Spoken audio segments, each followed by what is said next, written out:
IPL 2024లో 8వ మ్యాచ్లో Sunrisers Hyderabad Mumbai ఇండియన్స్తో తలపడనుంది. టోర్నమెంట్లో తమ మొదటి మ్యాచ్లో ఓడిపోయిన తర్వాత ఇరు జట్లు ఒకదానితో ఒకటి తలపడతాయి. ఎస్ఆర్హెచ్ 4 పరుగుల తేడాతో కేకేఆర్తో జరిగిన మ్యాచ్లో ఓడిపోగా ఎంఐ జీటీ చేతిలో 6 పరుగుల తేడాతో ఓడిపోయింది. హైదరాబాద్లో జరిగే మ్యాచ్కి రెండు జట్లు పునరాగమనం చేయాలనే లక్ష్యంతో ఉన్నాయి. ఈ సీజన్లో హైదరాబాద్లోని రాజీవ్ గాంధీ అంతర్జాతీయ స్టేడియం ఈ పిచ్ సాధారణంగా బ్యాటింగ్కు అనుకూలంగా ఉంటుంది. ఆట జరుగుతున్న కొద్దీ వికెట్ నెమ్మదిగా ఉంటుంది. ఎస్ఆర్హెచ్ మరియు ఎంఐలు బ్యాటింగ్లో బలం కలిగి ఉన్నాయి. రెండు జట్లు తమ లైనప్లో ప్రపంచంలోని అత్యుత్తమ ఆటగాళ్లను కలిగి ఉన్నాయి. ఎస్ఆర్హెచ్ ఓడిఐ ప్రపంచ కప్లో 2023 విజేత ప్యాట్ కమిన్స్ నేతృత్వంలో ఉంది. దీనికి అదనంగా వారు Heinrich Klaasen, Aiden Markram, Marco Jansen, Travis Head వంటి గొప్ప ఆటగాళ్లను కలిగి ఉన్నారు. అలాగే హార్దిక్ పాండ్యా నేతృత్వంలోని MI Rohit Sharma, Tim David, Jasprit Bumrah, Gerald Coetzee, Ishan Kishan మరియు చాలామంది గొప్ప ఆటగాళ్లను కలిగి ఉన్నారు.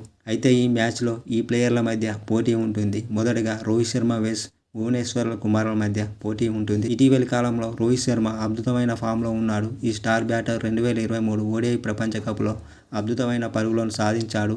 ఇక్కడ అతను చిత్తు చేశాడు. ఐపీఎల్ 2024 ప్రారంభ మ్యాచ్లో జీటీపై రోహిత్ శర్మ 29 బంతుల్లో 43 పరుగులతో ఆకట్టుకున్నాడు. రోహిత్ శర్మ స్టాండ్ అయితే అతన్ని ఆపడం చాలా కష్టం. టీ20 వరల్డ్ కప్ 2024 ముందు ఆత్మవిశ్వాసం కోసం అతను ఆట తీరు ముఖ్యమైనది. కారణంగా రోహిత్ ఈ అవకాశాలను సద్వినియోగం చేసుకోవాలని ఆశిస్తున్నాడు. అదేవిధంగా భువనేశ్వర్ కుమార్ టీ20 ప్రపంచ కప్ 2024లో ఆడాలనే ఆకాంక్ష కోసం ఐపీఎల్ 2024 చాలా ముఖ్యమైనది. అనుభవజ్ఞుడైన బౌలర్. ఐపీఎల్ 2024లో ఎస్ఆర్హెచ్తో కలిసి అతను తన సత్తాను నిరూపించుకోవడానికి ప్రపంచంలోని అత్యుత్తమ బౌలర్లలో బాగా ఆడాలని ఆశిస్తున్నాడు. రోహిత్ పై విజయం సాధించడమే అతని మొదటి ప్రధాన సవాల్. అలాగే హార్దిక్ పాండ్యా వెస్ ప్యాట్ కమిన్స్ల మధ్య పోటీ ఉంటుంది. జీటీ నుంచి ఎంఐకి ట్రేడ్ అయినప్పటి నుంచి హార్దిక్ పాండ్యా విమర్శలతో ఉన్నాడు. రోహిత్ వంటి విజయవంతమైన సారథి పణంగా పెట్టి ఎంఐ కెప్టెన్గా మారినందుకు విమర్శించడమే కాకుండా గాయపడి టీమిండియాలో ఎక్కువ భాగం ఆటకు దూరంగా ఉన్నందున కూడా విమర్శలను అందుకుంటున్నాడు. విమర్శలకు సమాధానం ఇవ్వడానికి అతని దగ్గర ఉత్తమ మార్గం అతని ప్రదర్శనలే. హార్దిక్ తన బెస్ట్ షూట్ అయిన ఫినిషర్గా ఆడుతున్నందున అతను మెరుగ్గా అడుగులు వేస్తాడని అనుకోవచ్చు. అయితే ప్యాట్ కమిన్స్ 2023లో ఆటగాడిగా సంచలనాత్మకమైన సంవత్సరం. కెప్టెన్గా అతను డబ్ల్యూటీసీ, ఓడిఐ ప్రపంచ కప్లను గెలుచుకున్నాడు మరియు యాషెస్ను నిలబెట్టుకున్నాడు. బౌలర్గా కూడా అతను చాలా మంచి బౌలరు. అనేక సిరీస్లలో మంచి ప్రదర్శనలు చేశాడు. 2024 అతనికి ఉన్న సవాల్ ఎస్ఆర్హెచ్ను కెప్టెన్గా నడిపించడం మరియు జట్టును ముందుకు తీసుకెళ్లడం. అతని డెత్ బౌలింగ్ను విమర్శించే విమర్శకులు ఈ స్టార్ ప్లేయర్ను నిశ్చితంగా గమనిస్తారు. ఈ మ్యాచ్లో హార్దిక్, ప్యాట్ కమిన్స్ల మధ్య పోటీ ఉంటుంది.